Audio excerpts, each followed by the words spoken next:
Buenas tardes. La charla de hoy va de aves. Nos la va a proporcionar Xavier de Jaime, que hasta hace un año, me comentaba hace unos minutos, ha sido el director del Parque Cultural del Chopo Cabecero. Eso, del río Alfambra, del Alto Alfambra. Entonces nos va a hablar de las aves de ese lugar, que las conoce bien, y va a ser una charla muy interesante, así que no me desplayo más diciendo tonterías, y lo que interesa es que hable él, que es el que sabe. Muchas gracias, por vuestra asistencia.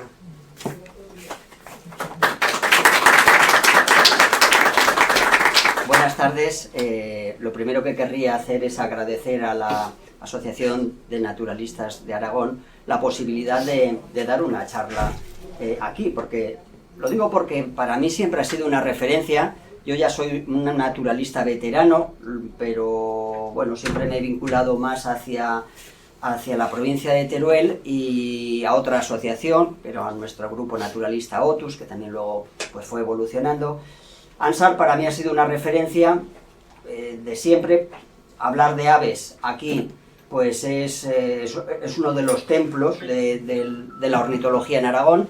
Ha habido personas muy competentes que han sido referencias para nosotros, y yo voy a hacerlo de un pequeño rincón de Aragón muy poco conocido, en el que he tenido la oportunidad de trabajar durante 6 años, ¿no? Un proyecto de un parque cultural. Parque cultural, en Aragón ya sabemos que no es un parque natural, pero en este proyecto he tenido libertad para trabajar por el patrimonio cultural y el patrimonio natural, porque la ley de parques culturales lo permite.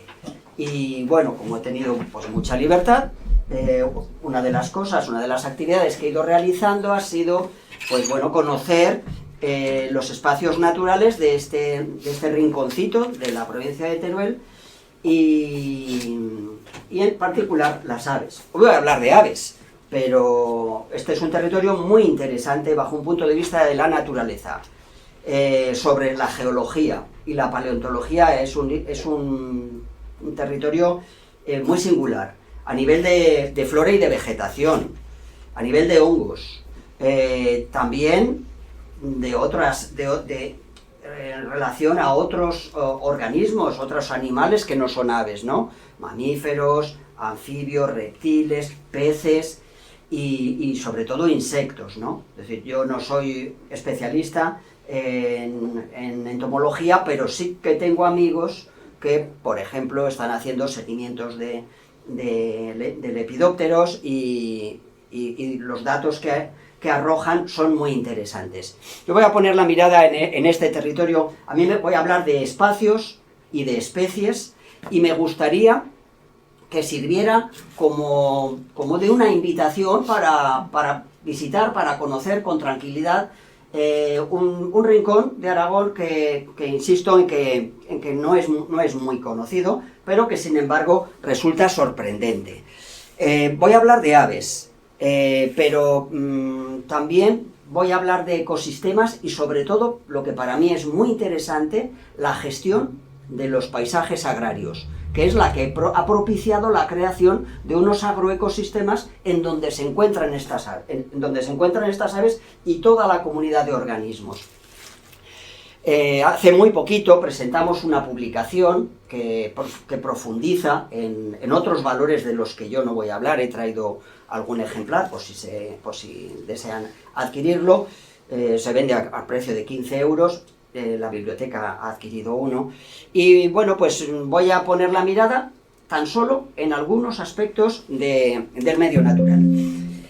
Me gustaría centrarlo a nivel geográfico para comprender lo que después vamos a hablar. Tenemos la gran fortuna de vivir en un territorio como es la península ibérica, en un puente entre dos continentes, un territorio extenso que tiene una vocación de isla, y que pues esto va a propiciar, pues como ocurre en otras grandes penínsulas también como la balcánica o como la de Anatolia, la generación, la formación de nuevas especies.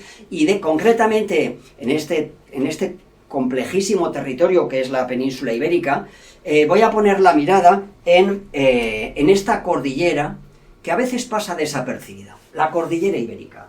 Es un territorio verdaderamente sorprendente, de una enorme extensión, de más de 150 kilómetros en la parte meridional, en donde aflora una litología carbonatada, fundamentalmente calcárea, y en donde el beneficio de las precipitaciones que traen las masas de aire de origen marino, pues va a acceder con mucha dificultad. Y esto va a explicar buena parte de lo que vamos a comentar. Este territorio, esta cordillera, es al mismo tiempo, aunque está inmerso en la región mediterránea, como puede verse en la región biogeográfica mediterránea, la notable altitud le confiere algunos rasgos adecuados para la presencia de especies eurosiberianas, una región que no es la propia de la Mediterránea, sino que, digamos, la gozaría la cordillera Cantábrica y la cordillera Pirenaica, pero algunas pinceladas del mundo eurosiberiano nos las vamos a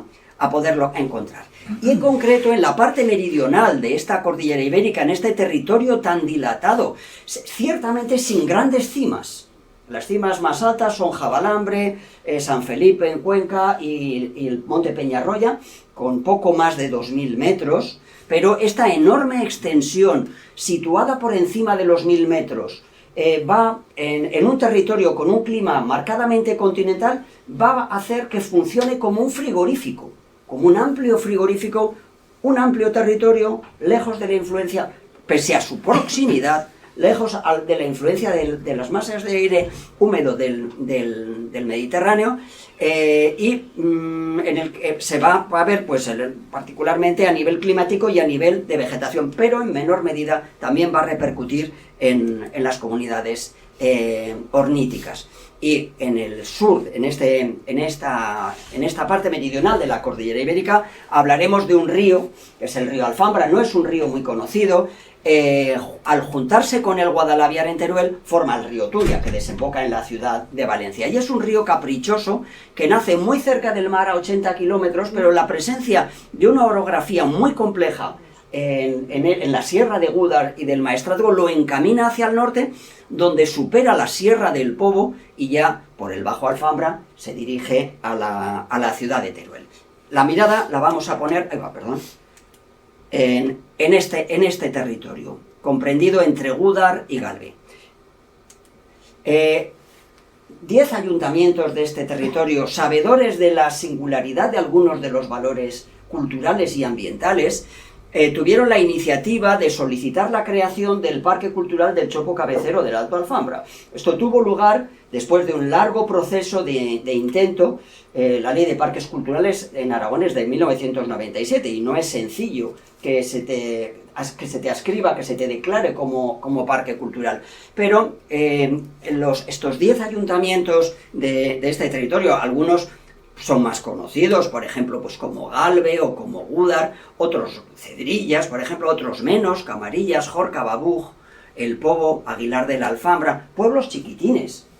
Entre los 10 pueblos no suman 1400 habitantes empadronados, y ya sabemos lo que significa esto. Pero esta iniciativa de estos 10 municipios, pues tuvo su fruto en el año 2018, y yo tuve, pues, la suerte de poder poner en marcha este proyecto cultural natural. Yo trabajaba en el Instituto de Calamocha, en el IES Valle del Jiloca. Soy profesor y así me siento de biología y geología, y bueno, tenía, digamos que me centré la investigación a nivel de doctorado en los chopos cabeceros, porque entendía que era un aspecto que estaba lejos de la mirada de otros investigadores. Y bueno, al final pues me lancé y he estado pues unos años muy vinculado, y aún lo sigo, a este territorio de este rinconcito de Teruel. Este parque cultural tiene dos ideas fuerza, tiene dos ejes fundamentales. Y ambos pasan por la ganadería extensiva de ovino, porque es la raíz de una historia y la raíz de un paisaje. Este territorio, desde la Edad Media, ha tenido una vocación en cuanto a la producción de lana y en cuanto a la elaboración de paños.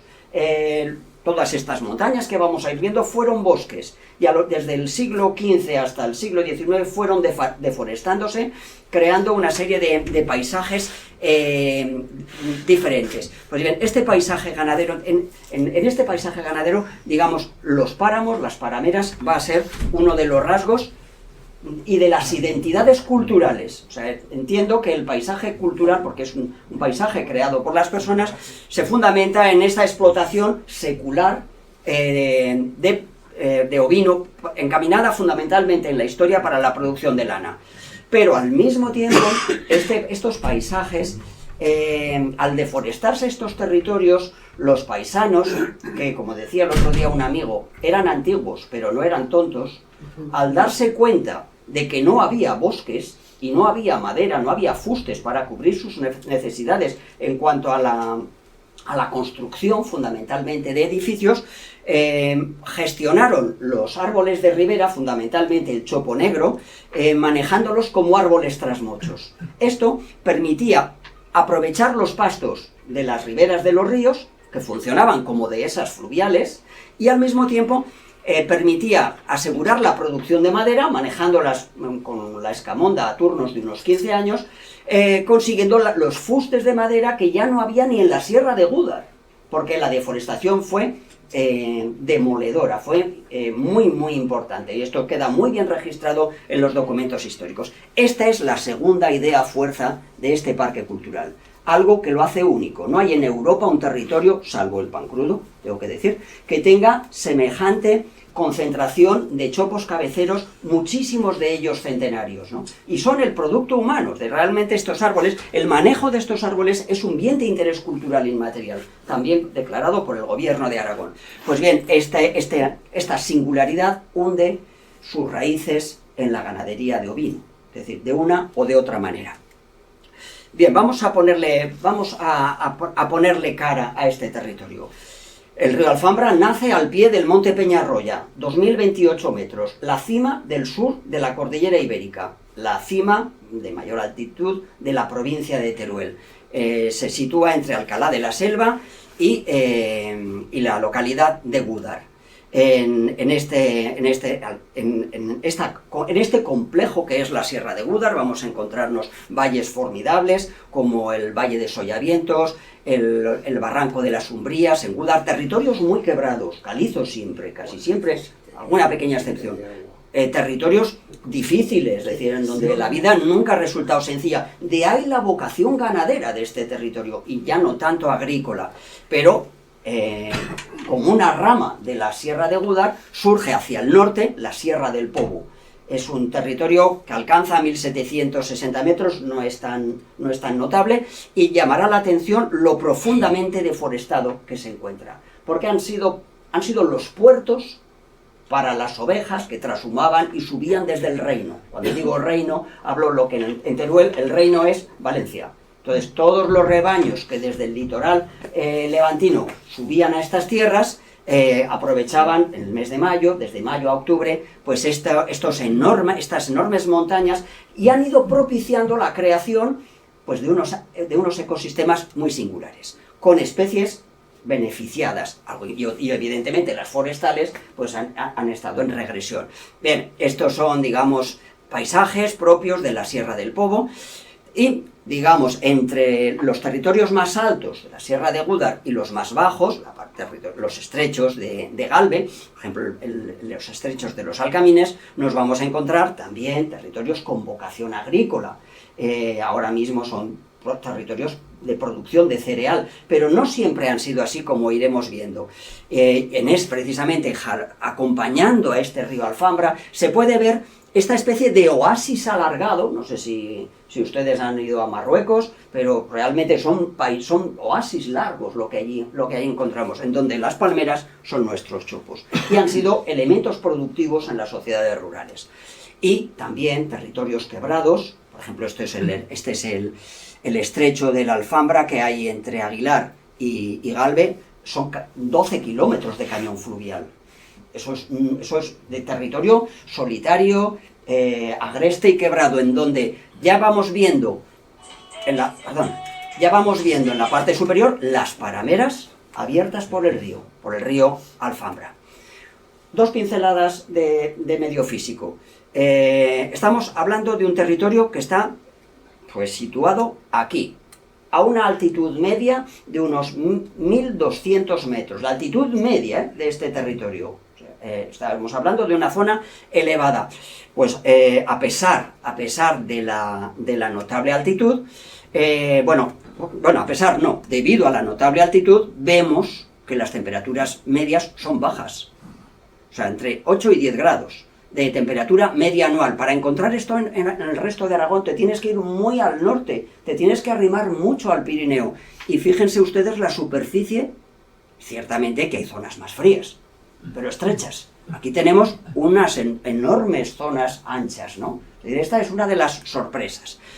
Esta es una doble gráfica de relieve y de temperaturas medias anuales de una sección de Aragón de norte a sur. Estos serían los Pirineos, esto sería la cordillera ibérica. Vemos que cuando en las zonas de mayor altitud las temperaturas son bajas, lógico, ¿no? Cuando las zonas son un poquito más bajas, las temperaturas suben. El Valle del Ebro. Bueno, pues aquí nos encontramos en la cordillera ibérica y las temperaturas vuelven a bajar, ¿vale? Temperaturas, insisto, bajas. Pero pese a la altitud, que es notable, las precipitaciones no van a acompañar. Es un territorio de precipitaciones escasas e irregulares. En una gráfica similar, que cruza relieve con precipitaciones, vemos que, lógicamente, cuanto más alto es el territorio, más llueve. En el Pirineo, las precipitaciones, pues aquí pueden alcanzar los 2.500 litros en algunas zonas, ¿no? Pero en las zonas del Valle del Ebro vemos que las precipitaciones caen, 250, 300, y en la Ibérica, ¿con qué nos encontramos? Que la curva debería subir y no quiere. Es decir, estamos hablando de una zona seca, alta, fría y seca. Este es el carácter de este territorio. Bueno, no hago mención, pero las precipitaciones, cuando se dan, a veces son torrenciales, como recoge este histograma, ¿no? Lo cual esas precipitaciones no ayudan mucho. ¿Cuál sería el paisaje vegetal si pudiéramos retrotraernos en el tiempo antes de que la perturbación humana fuera importante? Pues nos encontraríamos en las zonas más frías, en el piso oro-mediterráneo, pues la tríada oro-mediterránea. El pino albar, pino rollo, que se llama allí, la sabina rastrera o chaparra, y yo voy a utilizar bastantes nombres locales, porque para mí la cultura local es muy importante también. Entonces la pérdida de esos nombres populares no deja de ser una pérdida de una pérdida de diversidad cultural, en este caso, ¿no? Entonces, y por último, el enebro común, el enebro de montaña, ¿vale? Estas son las tres especies más representativas. El pino rollo, ahora podemos encontrarnos masas jóvenes, masas de 100, 150 años, gestionadas, hay pinares extensos en las zonas más altas, pero no a finales del siglo XIX, que es cuando hacía falta tanta madera con este crecimiento demográfico que se produjo entre el XIX y el XX. Estos bosques en muchas zonas desaparecieron por la necesidad de pastos, ¿vale? Algunas zonas se han conservado como pastizales. Hay una singularidad dentro de los bosques de coníferas del piso oro-mediterráneo, y es la presencia del pino negro o pino moro, que recibe allí, que está presente muy cerquita en el monte Peñarroya y en el entorno de Valdelinares, ¿no? Y es, bueno, no voy a hablar de plantas, pero es una singularidad biogeográfica de alto nivel. ¿Qué aves podemos encontrarnos en este territorio? Pues las propias de los bosques de montaña fríos, ¿no? Pues los páridos, el trepador azul, pues un ave común, pero que también desciende a otros bosques, como sobre todo los de ribera, el arrendajo, el piquituerto, son aves propias de otros bosques de pino, de Aragón, de pinos normalmente. Carpinteros, diversos carpinteros, fundamentalmente el picapinos, que también lo encontraremos en los bosques de ribera, en los chopos cabeceros, porque es, digamos, es muy polivalente. Y algunas singularidades. Por ejemplo, ya traigo uno de los protagonistas, el verderón serrano. Es una especie de fringílido circunscrito a las cordilleras del sur oeste de Europa. No es un endemismo de la cordillera ibérica, pero sí que es muy representativo, sí que es un endemismo del sur oeste, de las cordilleras del suroeste de la Europa mediterránea. Bueno, pues es una ave muy común, es una ave muy agradecida de encontrar en los pastizales, y es una alegría verla, ¿no? Muchos de estos bosques fueron transformándose en pastizales. Ahora los pastizales empiezan a abandonarse y en los matorrales empiezan a recuperar territorio. Siempre ha habido zarzales, siempre ha habido setos, ¿no? Pues bueno, estos enebrales, estos espinares van a albergar también una comunidad de especies que tienen ese carácter eurosiberiano. Por ejemplo, el alcaudón dorsirrojo, que no es exclusivo de esta zona, pero si analizamos el área de distribución vemos que está en el tercio superior de la península ibérica. Es cierto que es una especie en expansión y que puede encontrarse en otras zonas incluso más meridionales de este territorio. La curruca zarcera. La curruca zarcera, pues aquí está muy a gusto, en estos sitios frescos, en estos arroyos, en estos espinares, que tampoco es que sea... Lo puedes encontrar en territorios más meridionales de la península ibérica, pero marca ese acento, ¿no? Eurosiberiano, como también el acentor común, como puede verse también que como reproductor, porque el reproductor pues está casi en su límite biogeográfico, ¿no? Otra especie muy representativa, pero no como reproductor, sino como invernante, es el escribano cerillo. En las montañas del norte de la cordillera ibérica sí que se reproduce, en el Pirineo claramente, ¿no? Pero en nuestra latitud, tan al sur, tan cerca del Mediterráneo, ya cuesta. Y como especies invernantes, pues vamos a encontrarnos algunas vinculadas a los bosques boreales, a la taiga, pues como la becada, que gusta sobre todo de prados frescos. Hay rapaces propias de estos ambientes forestales, como el azor. Y al calor de este acento eurosiberiano que tienen las zonas más frescas del Parque Cultural del Chopo Cabecero del Alto Alfambra, pues desde esta institución pusimos en marcha una ruta ornitológica en uno de los valles más bonitos. Es un paisaje extraordinario, bueno, voy a dejar algunas imágenes, ¿no? El Valle del Sollavientos es un valle de una notable altitud que tiene pues una colección de masías en donde la ganadería aún funciona como elemento motor de diseño del paisaje. Esta ruta ornitológica pues está dotada de una serie de jalones, de una serie de paneles, pues bueno, que invitan a conocer pues los distintos ecosistemas de estas tierras altas, de estas highlands que tenemos en este corazón de la provincia de Teruel y que están generando el interés de ornitólogos, sobre todo de origen valenciano. La Sociedad Valenciana de Ornitología,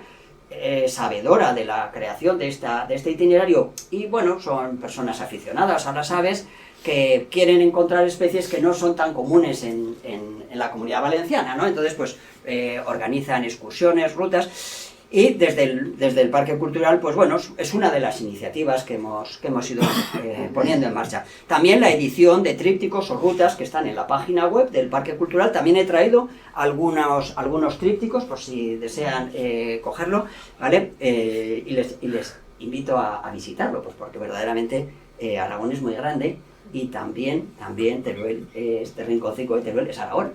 Entonces sí que animo a visitarlo y a conocerlo.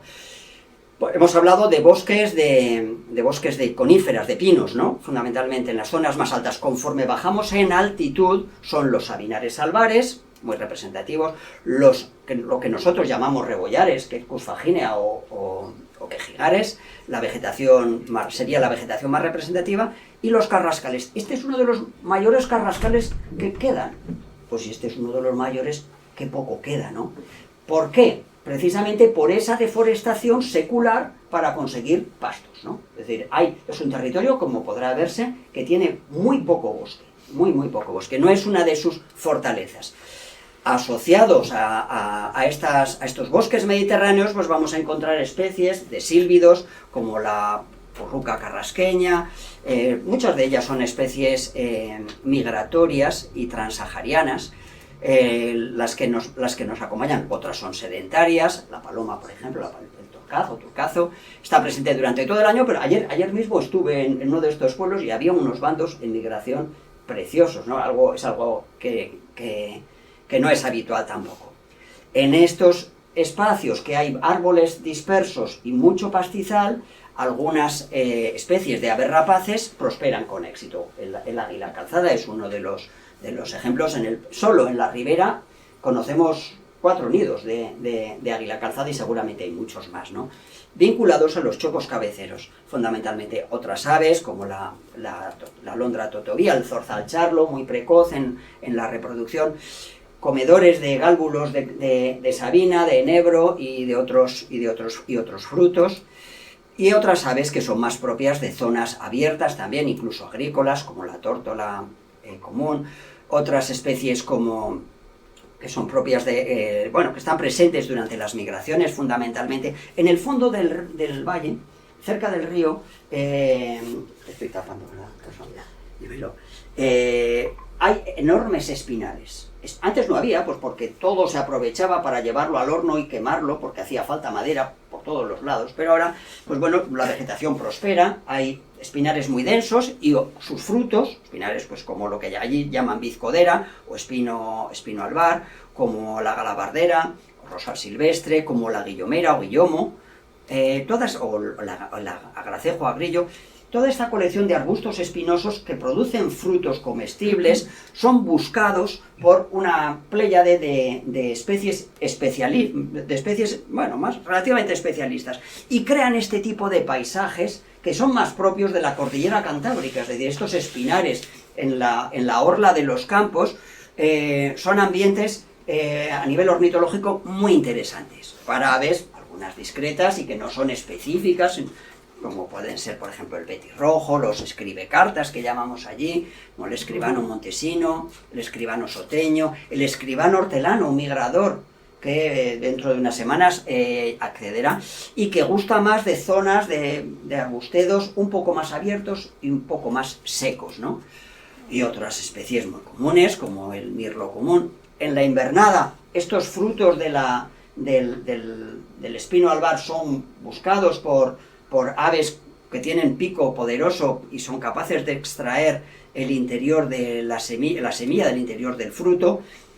Al mismo tiempo, esto permite la presencia de aves reproductoras estivales, como el alcaudón común, o el zarcero políglota, el cuco, que aprovecha nidoparasitando a algunas de las especies anteriores. En las zonas elevadas, secas y frías, los enebrales prosperan. Estos enebrales ofrecen sus gálbulos a estas especies frugívoras, ¿no? También estas especies acuden a comer los frutos del fondo de valle. Por ejemplo, es muy interesante la invernada de zorzal alirrojo. Es una de las especies que marcan muy bien ambos ambientes, los enebrales y los espinares. El zorzal real va por años, hay años de pasa que dicen allí, hay años que son en cambio muy escasos, o el mirlo capiblanco, que gusta sobre todo, por ejemplo, allí, al menos de los endrinos. En estos territorios, conforme los matorrales se van degradando, y esto ha sido una constante histórica, aunque ahora estamos asistiendo al proceso contrario, cuando ya los espinares se van deteriorando, pues entran una serie de matorrales ralos, mucho más adaptados a la intensa iluminación, que permiten, o que ofrecen oportunidades a especies que son exigentes precisamente de estas condiciones, ¿no? Por ejemplo, la curruca tomillera, otra migratoria, otras sedentarias, como la coujada montesina, que le gusta precisamente estas zonas peñascosas en el entorno de campos o pastizales, el alcaudón real, la tarabilla común, que ahora pues, se encuentra, por ejemplo, en paso migratorio, la coyalba rubia, también que empezará a llegar, todavía no, porque aquellos son territorios fríos y todo llega tarde. Es decir, en Teruel a veces las cosas llegan tarde, eso tiene sus inconvenientes, también tiene sus ventajas, ¿no? Pues bueno, hay una variante de matorrales que se da en aquellos territorios con relieves suaves, son los páramos, son las parameras. Esta es una de las grandes singularidades de este territorio a nivel ambiental. Esto parece mentira, que esté en la cordillera ibérica tan al sur. Estamos hablando de unos paisajes que a mí me recuerdan los que encuentran en Escocia.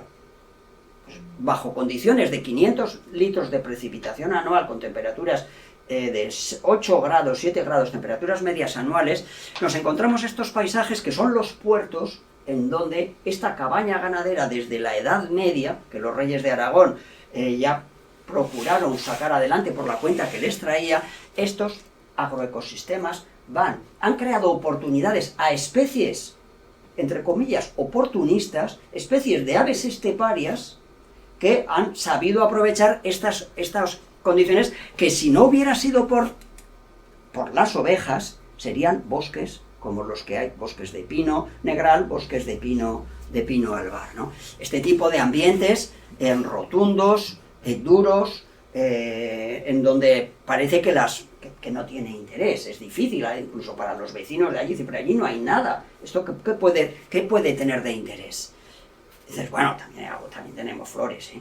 Es decir, pero vemos que es un paisaje adusto, muy austero, en donde sobre todo prospera la alondra común. Las poblaciones de alondra común son formidables. En el mes de mayo, abril, mayo, las encuentras a cientos. Es decir, estamos en territorios en donde hay, digamos, una oportunidad de alimentación con una eclosión de insectos y es aprovechada por estas poblaciones, ¿no? Otras migratorias, como la terrera común, pues también interesante. Fijémonos en el área de distribución. Es decir, estamos hablando de las estepas asiáticas, de una especie propia de este tipo de ambientes. O el rocín, que es también conocido como alondra ricotí. Esta es una especie, creo que bien conocida en Aragón, que tiene esta área de distribución propia de los altiplanos del norte de África, pero presente con las mejores poblaciones europeas en la cordillera ibérica. Precisamente la Sierra del Pobo tiene unas poblaciones que son notables y posiblemente, casi diría seguro, las situadas a mayor altitud de Europa. Estamos hablando, lo digo porque yo me lo recorro, estamos hablando de 1500, 1550 metros de altitud. Poblaciones notables y al mismo tiempo con un interés biogeográfico, en este caso incluso ecológico. Esta especie, pues para mí es motivo de inquietud. Yo participo en seguimientos, hago seguimientos mensuales, hago recorridos una vez al mes, en donde pues a mí me interesan todas las aves, pero especialmente algunas como ella, ¿no? Otras especies propias de estos ambientes es la bisbita campestre, migratoria también, la coyalba gris, otros que son más polivalentes como el alcaraván, que aprovechan pues estos pastizales de media altura, que no es una ave muy habitual, hay que decirlo. Y otra de las especies más interesantes bajo un punto de vista de la conservación es lo que allí llaman churla, en el Jiloca llamamos turra, o en los libros llaman ganga orteja, ahora, ¿no? Esta especie también tiene en la Sierra del Pobo las poblaciones situadas a mayor altitud, cerca de los 1500 metros en Europa. Es una especie escasa, muy escasa, es decir, todos los agricultores y pastores te dicen que antes había más, bastantes más, que tiene problemas de conservación y que pueden ser mayores. Todos estos territorios que hemos estado viendo, por ejemplo, pues tienen en este momento 3 proyectos de parques eólicos, de aerogeneradores, que jalonan toda la Sierra del Pobo hacia el oeste y al norte, en la parte de Camarillas. Entonces, pues es una situación comprometida, pues porque, como ocurre en otros territorios aragoneses, pues es un tema complejo, que tiene muy poliédrico, pero que estas especies están viviendo, son las últimas además de una zona de especial protección de aves, que a pesar de ello, pues aún tienen más problemas en el futuro de conservación. Bueno, decía que para mí es una oportunidad trabajar en donde estaba trabajando porque he podido hacer pues seguimientos ya llevo 7 años estudiando las aves esteparias de esta cepa, ¿no? Y al mismo tiempo, pues también yo estoy contento como gestor que he sido de este territorio, porque también está en la mirada de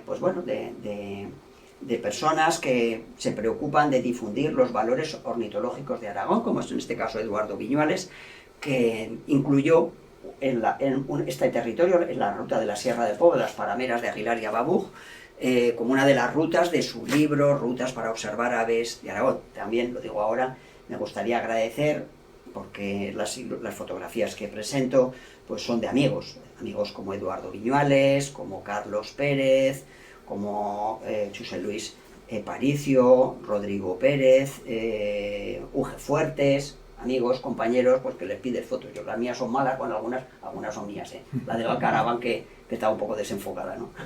Otro enfoque. Vale, entonces, pues bueno, quiero agradecer pues su colaboración pues, para poder hacer esto, ¿no? Y también aquí hemos definido otra ruta ornitológica, hemos traído también algunos trípticos que pueden coger, ¿no? Bueno, pues en este caso, pues por este territorio.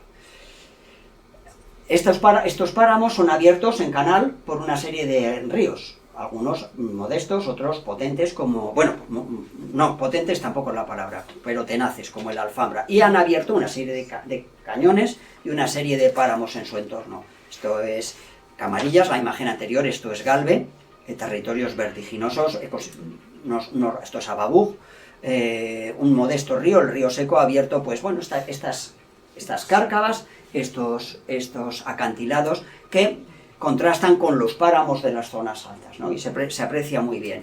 Y en ellos pues vamos a encontrarnos especies propias de los roquedos, ¿no? Como el buitre leonado, el águila real, el alimoche, escasas parejas, el halcón peregrino que caza luego en los páramos o en los campos del entorno, rapaces nocturnas como el búho real, aves que aquí son más comunes en los cañones, digamos, de la baja de la ibérica en zonas de menor altitud, pero allí no son tan frecuentes, la paloma bravía, la grajilla, ya sé que en Zaragoza ahí están por torno al Pilar y las ves y alegran, ¿no? Pero allí cuando grazna la grajilla salgo a verla, a las golillas ya no les hago caso, pero esta es una especie pues, que me alegra porque no es tan común, ¿no? Y sobre todo la chova piquerroja, amante de las parideras, amante de los roquedos, tiene poblaciones muy interesantes. Aves como el roquero rojo, migratorios, el roquero solitario, sedentarios, pasan largos inviernos, largos inviernos. Allí hay algunos pueblos en donde puede helar los 12 meses del año. No digo que hiele todos los días del año, pero puede helar en junio, puede helar en julio. Entonces estamos hablando de territorios muy fríos, ¿no?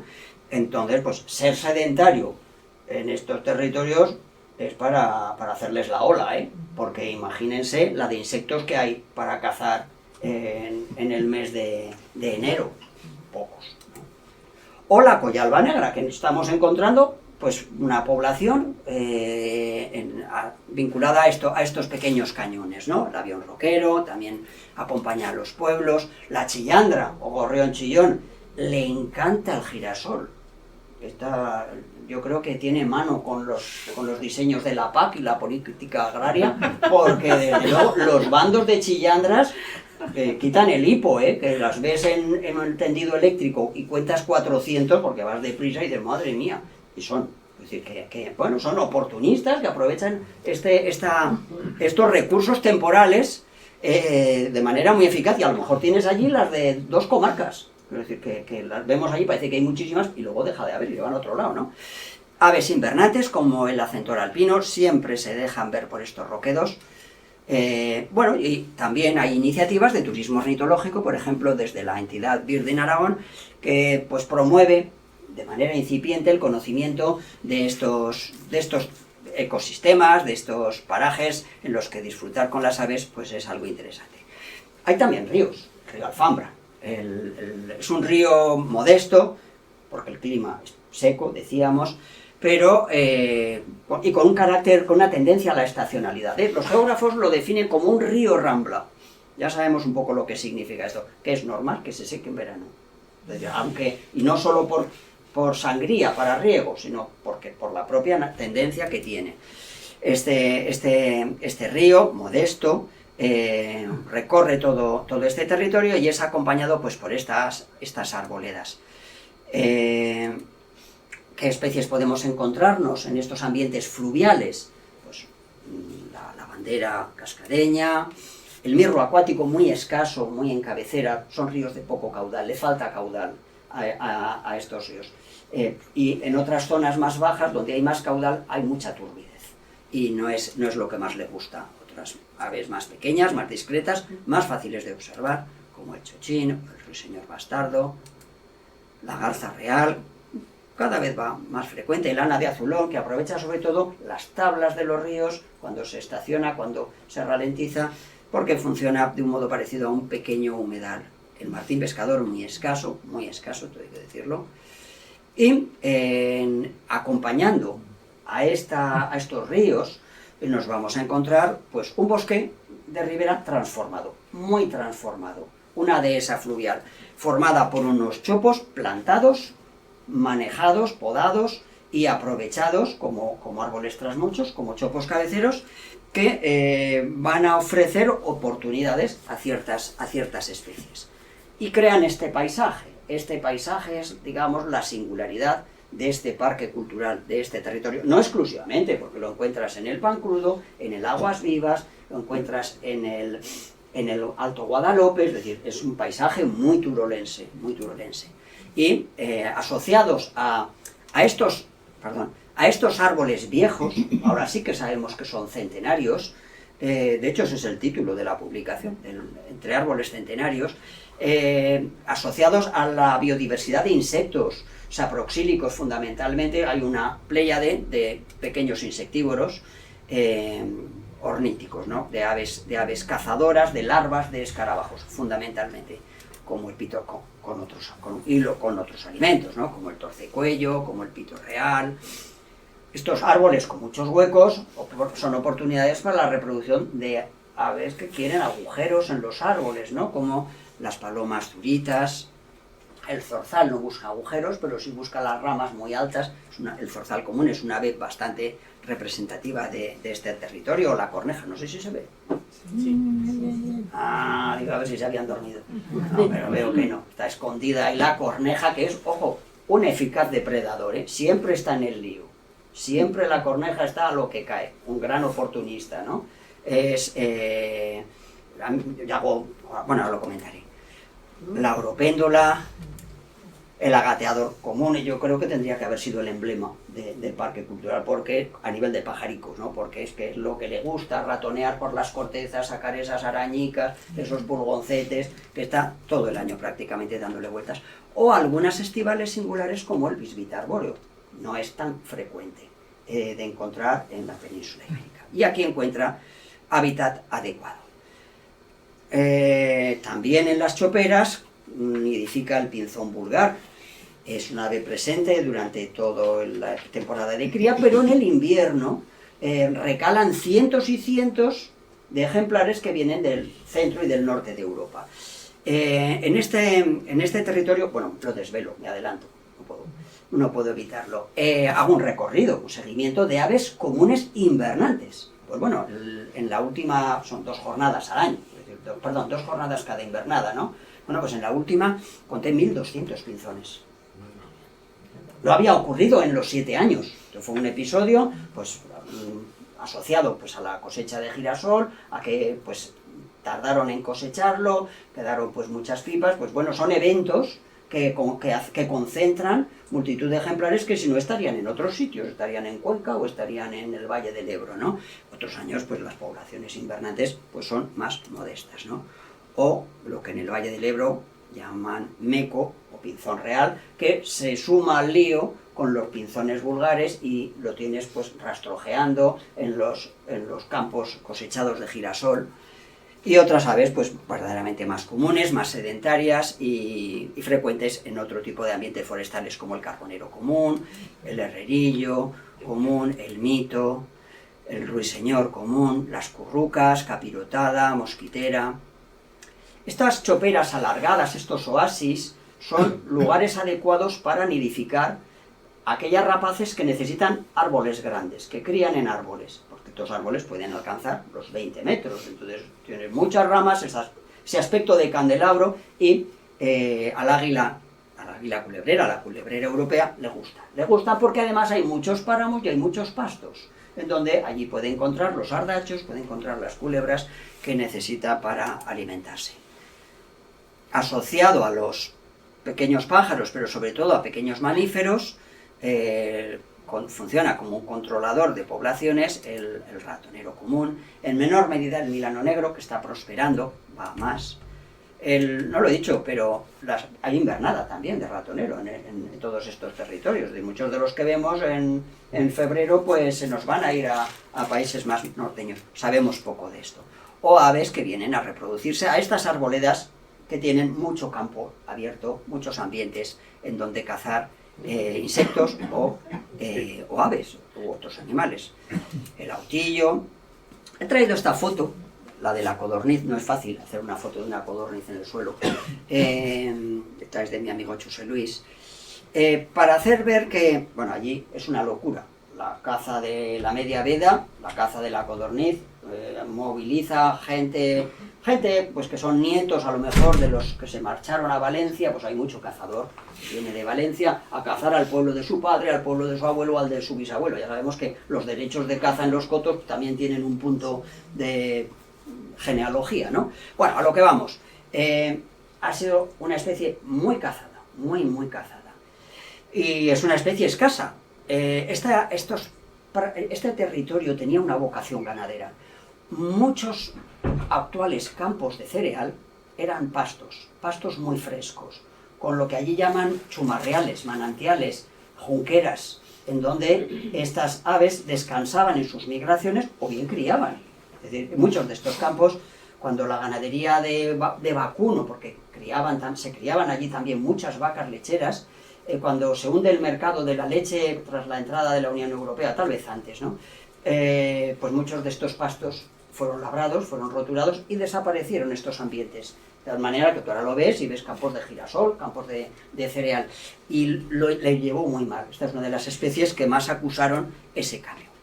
Decía que acompañado al río Alfambra, pues participó en el programa de seguimiento de aves comunes invernantes, el programa SACIN, que promueve SEO BirdLife, que es un proyecto de ciencia ciudadana, que llevamos cogiendo datos, llevamos con 7 años, y precisamente pues es una ocasión de salir 2 veces al invierno y ver lo que hay, ¿no? Tomarle el pulso a este tipo de ambientes.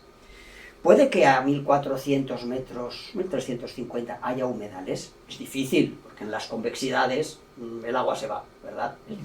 Pero sí, a veces hay pequeñas depresiones. Esto es lo que ocurre en algunos pequeños puntos que eran prados, que temporalmente se inundan cuando se producen episodios de gota fría que entra del Mediterráneo, y nos permite encontrar lagunas, muchas de ellas son temporales, como está, por ejemplo, de los prados del Becerril en el Pobo.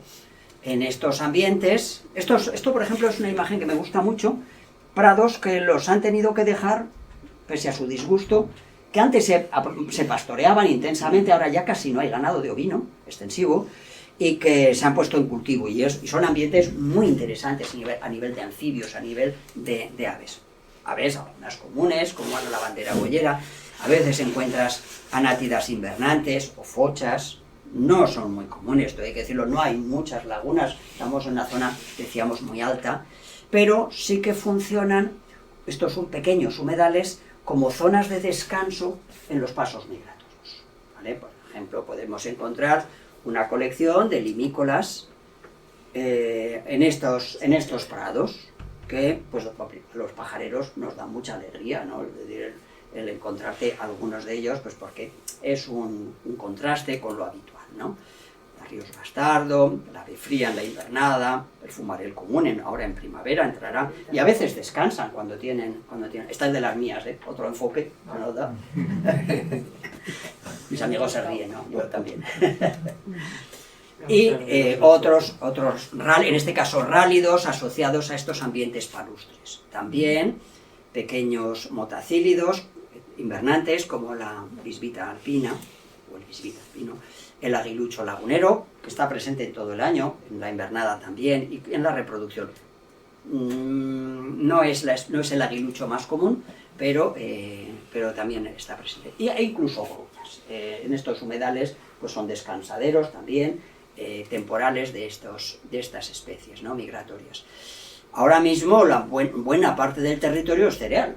Está hablando un poco del pasado, pero la realidad que podemos encontrarnos es que lo que predomina, al menos donde el suelo lo permite, es el cereal, cebada, trigo, centeno, triticale, con sus distintos cambios y cambios rápidos, bruscos, que ofrecen oportunidades, pero que te obligan a tener una gran flexibilidad ecológica, ¿no? Es decir, para aprovechar esos puntos, momentos de mucho alimento, pero que rápidamente ese rastrojo de girasol puede ser labrado y acabársete el recurso, por decir algo, ¿no? Este es un cultivo que tiene 8 años en este territorio, 8. O sea, es muy interesante asistir a los cambios que se están produciendo en las comunidades de aves invernantes, precisamente por la llegada de fringílidos, de ploceidos, oportunistas, que aprovechan ese recurso, pues, temporalmente. Otra de las especies, esta sí que es más veterana, que ha sido muy importante en los paisajes agrarios, precisamente porque entraba en la rotación de cultivos y porque era muy coherente con esa cultura ganadera, era el pipirigallo, que llamamos nosotros. También se conoce como esparceta, ¿no? Porque funcionan como pastos temporales, como pastos permanentes, pueden durar 3, 4 años, se siegan, es cierto que se siegan, claro, pues esto también puede ser un poquito comprometido para las aves que están nidificando, pero ofrece pues un espacio sin herbicidas, con muchos insectos, sin laboreo, durante 3, 4 años, ¿no? Entonces hay especies, los cazadores lo saben muy bien, que se instalan perfectamente en estos ambientes, ¿no? En estos ambientes agrarios encontraremos emberícidos como el escribano triguero, fringílidos, muy común, lo que llamamos allí pajarel o pardillos. Los bandos de pardillos también son, y además es que le gusta, lo ves todo el año, cría en las zonas altas, en los enebros, y se da vida, ¿no? En primavera, verano, y luego ya se junta en grupos, en bandadas, y encuentras bandadas magníficas, ¿no? No digo como el Valle del Ebro, a lo mejor estamos hablando de un territorio duro, ¿no? Con recursos mucho más limitados, ¿no? Pero que es representativo en algunos transectos que hago, pues dices de 400 pájaros y de 300 pardillos. Madre. O sea, es que esto es así, es el directo, ¿no? Es decir, otras veces ves 30, ¿no? La calandria, bastante más escasa que en otras zonas, y muy asociada a la agricultura intensiva de cereal. Es una de las especies que les beneficia, ¿no? Las concentraciones parcelarias, por ejemplo, y que allí hay. Y también algunas rapaces, nocturnas, invernantes, como el búho campestre que le gusta, ¿no? Sobre todo asociado a los picos de topillos que se producen esporádicamente, ¿no? También, otro de los que viven de gorra, de estos oportunistas, son las cardelinas, claro, que la puedes encontrar en otros muchos ambientes, pero son muy representativas de estos campos cerealistas que nos encontramos. Pegado al monte, entre el cereal, cerca de los cultivos, pero siempre cerca del monte, la perdiz roja, no digo prospera, porque no prospera, pero tiene su ambiente, tiene su hábitat, ¿no? Hablas con cazadores, bueno, ya sabemos que los cazadores a veces exageran un poco, ¿no? Pero no tiene color, lo que ahora puede verse, y las siguen y las cuentan y miran las bandadas, y me consta con lo que hubo.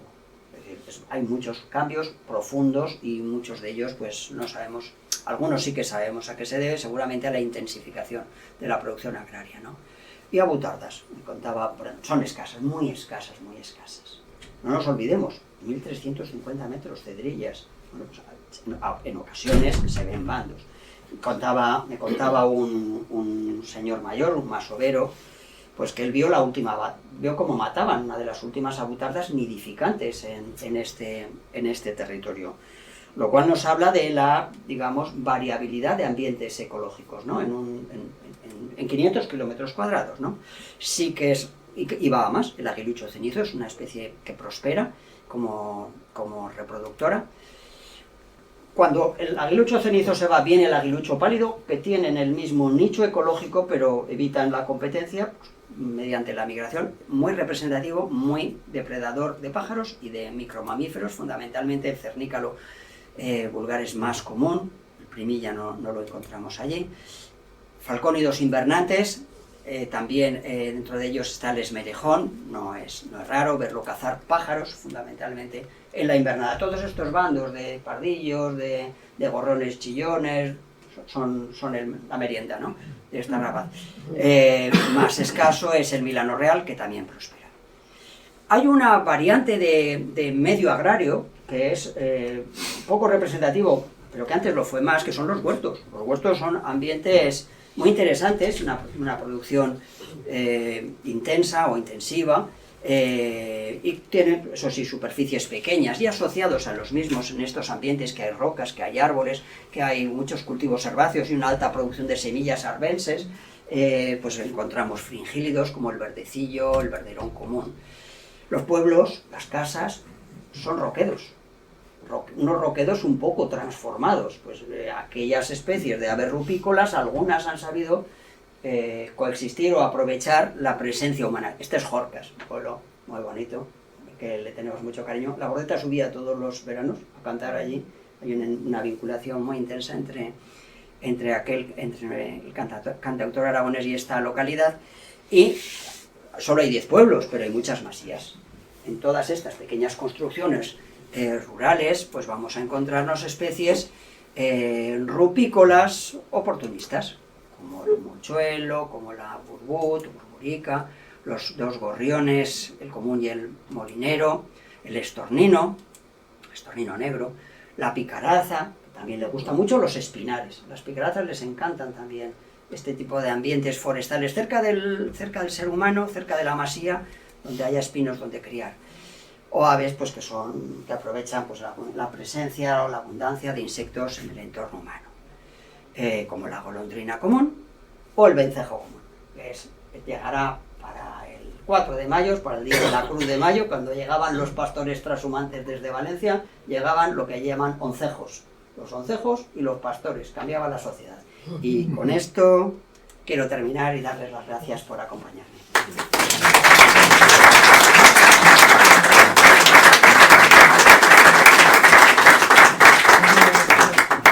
Muchas gracias.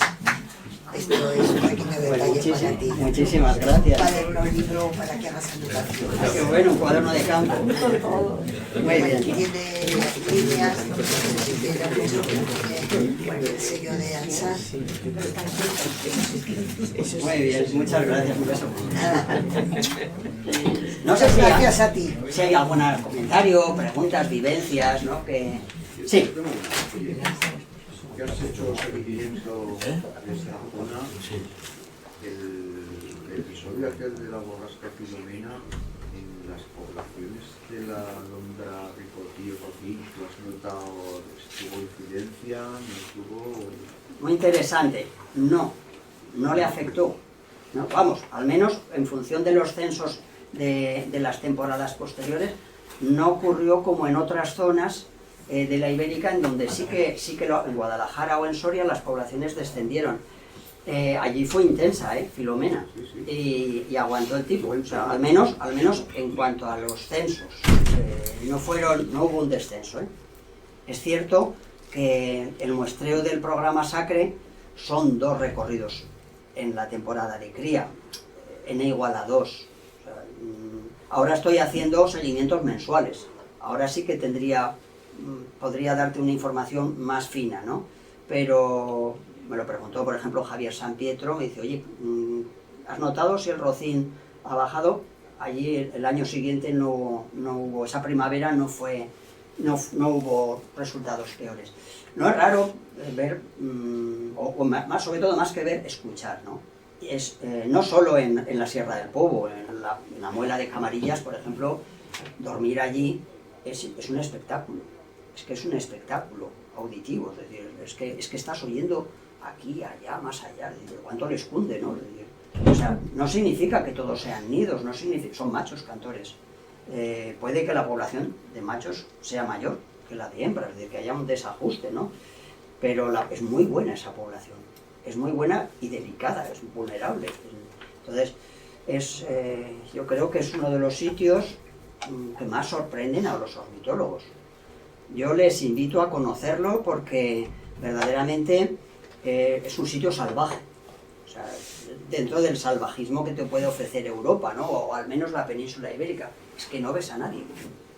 Es que estás solo, cuando pinchas la rueda, apáñate, porque estás a lo mejor a 8 kilómetros del pueblo, pero ¿qué 8 kilómetros, no?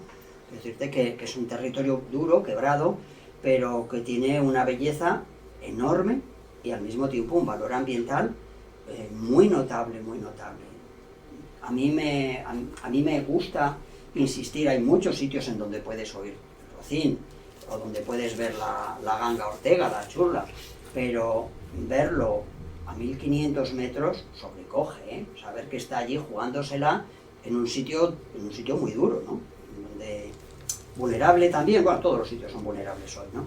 Pero esa sensación de territorio salvaje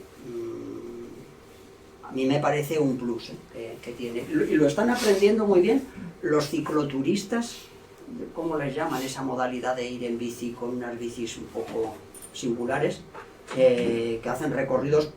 Bueno, hay un programa que se llama Montañas Vacías. Montañas Vacías, pues bueno, descubrió la Sierra del Pobo, descubrió los páramos de Ayepur y te ha fascinado, ¿no? Porque los cicloturistas realmente de países densamente poblados encuentran en esta soledad, en estos espacios vacíos, ojo, vacíos, pero llenos de vida, y además de vida muy interesante, ¿no? Es decir, y que está en su límite biogeográfico. Entonces, creo que se merece una excursión de los naturalistas de Ansar. Ya estoy jubilado, tengo que decir. Pero creo que merece la pena porque, a ver, pues puedes encontrar estos páramos en otras zonas de la cordillera ibérica, afortunadamente, pero esta es muy bonita. ¿Qué época sería mejor para realizar? Mayo, junio. Tomamos nota. Es un sitio, bueno, hay albergues, hay una modesta infraestructura y hay muchísimas otras cosas que ver. La red de senderos es muy potente. De GR, un GR que sigue el río, que es muy amable, muchos senderos de pequeño recorrido, en fin, hay recursos, ¿no? Yo he venido solo a hablar de los pájaros, pero hay muchas más cosas. Muy bien. ¿Alguna cosa más? He oído entender que es la ganga ortega, y yo tenía entendido que la ganga es un ave y la ave ortega es otra. Son muy parecidas, pero son diferentes aves. A ver, son teróclidos, son dos especies,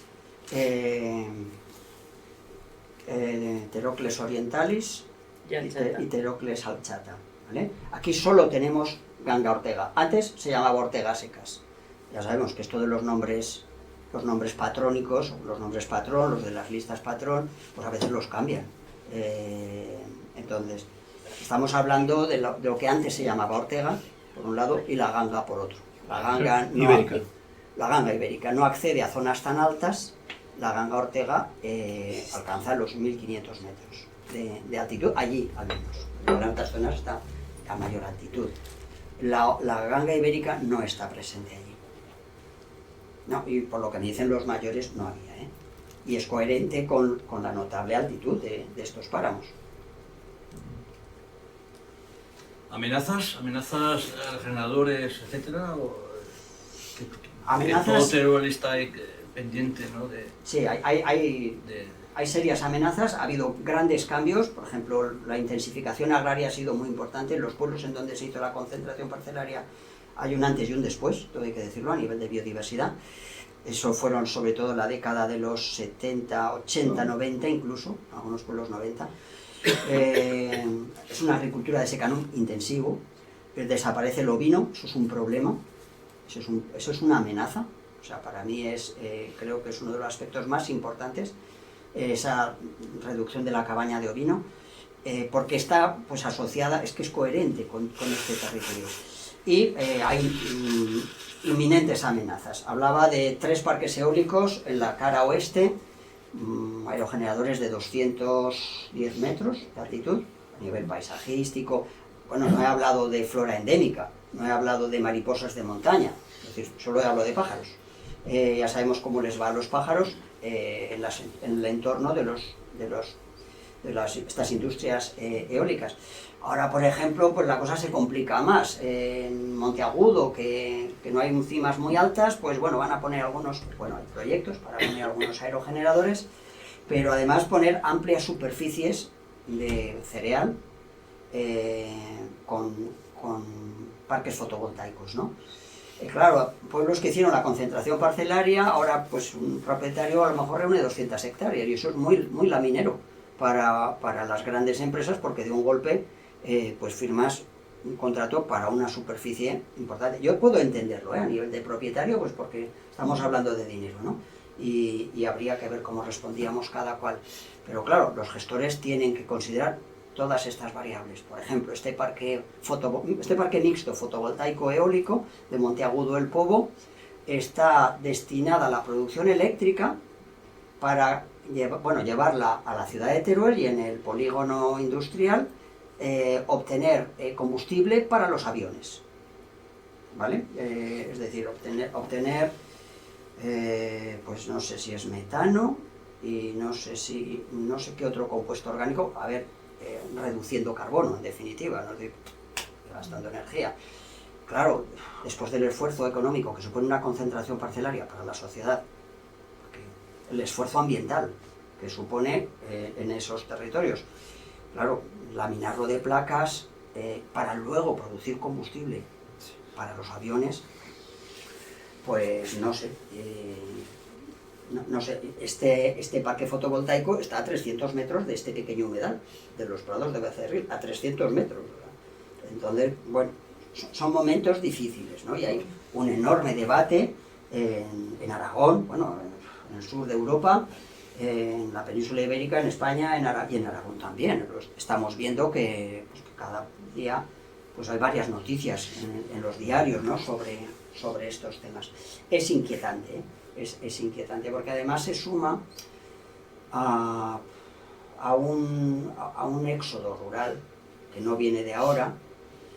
Hay muchos propietarios pues que viven en la ciudad y que tienen la tierra arrendada y dices, oye, ¿cuánto me pagan de arrendamiento de estas tierras? X. ¿Cuánto me van a pagar si lo ponen con placas? 3X. Yo creo que no es sencillo. Ahora, los gestores, o sea, la administración tiene herramientas y tiene técnicos y tiene la obligación de conservar, en este caso, la biodiversidad también, ¿no? Que no solo son pájaros, que hay otros muchos aspectos. Entonces, es un problema complejo y hay que decir las cosas. O sea, no se puede soplar y sorber. O sea, no puedes querer conservar la biodiversidad, que es un compromiso, porque Europa te está financiando de una u otra manera y te está obligando a ese compromiso, y al mismo tiempo pues querer exprimir el limón por completo, ¿no? Pero vamos, no deja de ser. Eso serían, digamos, los problemas inminentes actuales, ¿no? Pero yo vuelvo a lo mismo. La desaparición del ovino es un problema muy serio. Has comentado que al mucho cenizo le está yendo bastante bien y está prosperando. ¿A quién? ¿Al cenizo? Al cenizo, cuando le está yendo bastante mal en casi todos lados. ¿Sabes a qué se debe? No he estudiado esta especie, recojo datos, pero yo creo que al cosechar tarde, porque allí cosechan, cuando tenía reunión con los alcaldes, a finales de julio no los podías buscar, pero es porque estaban cosechando. Es decir, es tardío ese territorio, cosechan tarde, yo creo que sacan los nidos relativamente bien. Ese puede ser un factor. y no me atrevo a aventurar más. No deja de ser una conjetura. Es buena, porque en otros sitios lo que está habiendo problemas es con las variedades que son, las recogen antes y aún están con los nidos, y hay pollos y no se sabe cuántos están perdiendo. Allí se cosecha tarde, muy tarde. Y le puede venir bien. Oye, yo quería Mariano, pregunta. resaltar, por el conocimiento personal que tengo contigo, precisamente estas facetas de estudioso de la naturaleza, por tu profesión también, pero por tu cariño y emoción por el paisaje, por la clasificación de la vida, pero has unido a lo largo de tu vida el compromiso con la defensa del territorio, con la defensa de los lugareños, desarrollando, como sé, todo lo de las fiestas del Chopo Cabecero, pero eso es... Fue culpa tuya, ¿eh? Tú bueno, lo inventaste. pero de tantas cosas, y yo lo querría resaltar, porque generalmente en el movimiento naturalista veo personas, y son necesarias, que se dedican a la observación, al estudio, a la clasificación, pero eso queda ahí, y no hay gente que pase a comprometerse, reivindique y luche porque sea una defensa de la biodiversidad, y como pasado mañana vas a hacer, yo desgraciadamente no voy a estar en el maestrazgo, que vais a estar, me explicabas, 400 personas inscritas, pero de gente que defiende que eso no se puede aceptar, que desaparezca un paisaje tan valioso de miles de años, de siglos, y que precisamente, tal como citabas, el aprovechamiento benéfico para unos pocos devenga en la destrucción de la vida. A ver, Mariano, yo me he vivido en pueblo, me fui a la ciudad, estuve viviendo en la ciudad y decidí irme a vivir al pueblo, a vivir a mi pueblo además y a trabajar en mi pueblo. Y he sido muy feliz. Y eso te da también, yo creo que otra visión, el vivir en el pueblo, el que tus alumnos sean los hijos de los agricultores, te obliga, te exige a conocer sus problemas, que no son fáciles, ahora lo estábamos hablando, ¿verdad? No son tiempos fáciles, pero creo que es bueno vivir en un pueblo porque tienes que escuchar opiniones de personas que piensan absolutamente lo contrario que tú, pero que vas a comprar el pan con ellos o te tomas el cortado junto a ellos.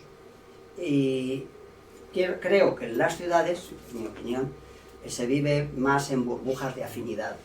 Es decir, te mueves en personas, te mueves entre personas que tienen tus aficiones, que tienen tu sensibilidad o unas ideas similares a las tuyas. Entonces, por eso te hace ser prudente en la crítica, aunque hay que cumplir las leyes. ¿Sí? Las leyes están para eso. También genera algún problema. Pero yo creo que en el balance es bueno, y tal vez ese compromiso, porque también vamos viendo cómo se cierran las escuelas de los pueblos, o sea, es que son problemas complejos, o sea, y sabes que si se cierra esa escuela, el instituto ya, el autobús de esa ruta, en vez de llevar 30 niños, va a llevar 12. Y yo cuento cuántos niños bajan del autobús cuando coincido, y ese oteo, esa sangría demográfica, es la pérdida de una cultura, la pérdida de entender un paisaje, la pérdida de gestionar unos ecosistemas, ¿no? Entonces, yo recuerdo, hicimos una presentación de este libro, que lo recuerdo, que lo tengo aquí, si lo desean. La hice en Zaragoza hace Navidades, y vino una persona que yo no conocía y estaba muy interesado en lo que estaba ocurriendo con el lobo en Teruel. Y esto era algo que no paraba de preguntarnos. Y yo no nombré el lobo. Bueno, era una presentación distinta a esta, porque esta era de pájaros. Aquella era de los valores culturales y naturales del parque cultural del Chopo Cabecero. Y les dije, bueno, pues sí, a lo mejor entra el lobo como cánido y se establece, pues ahí dicen que hay alguna observación, pero no es el principal problema ambiental. Es decir, es que el problema es que no hay ovejas. O sea, uno de los problemas. Es decir, a veces desde la ciudad se pone la mirada en un foco muy concreto y creo que hay que entender la gente que vive en los pueblos también, ¿no? Que te obliga a permanentemente a replantearte tus puntos de vista, ¿no? Sobre todo, a ver, que es difícil, ¿no? Porque los problemas del mundo agrario son complejos, los problemas de la sociedad agraria son complejos. La gente joven, por ejemplo, decían los alumnos, y sobre todo las alumnas, Xavi, que nos queremos ir a la ciudad, a ver si lo entiendes. Y es verdad, o sea, ¿por qué? Lo puedes entender, ¿no? Pero bueno, hay que intentarlo, Mariano. Hay que intentarlo. El parque cultural no es más que un modestísimo intento. ¿Alguna pregunta más o lo dejamos aquí? Venga, pues lo Pues dejamos nada, aquí. Gracias. muy bien.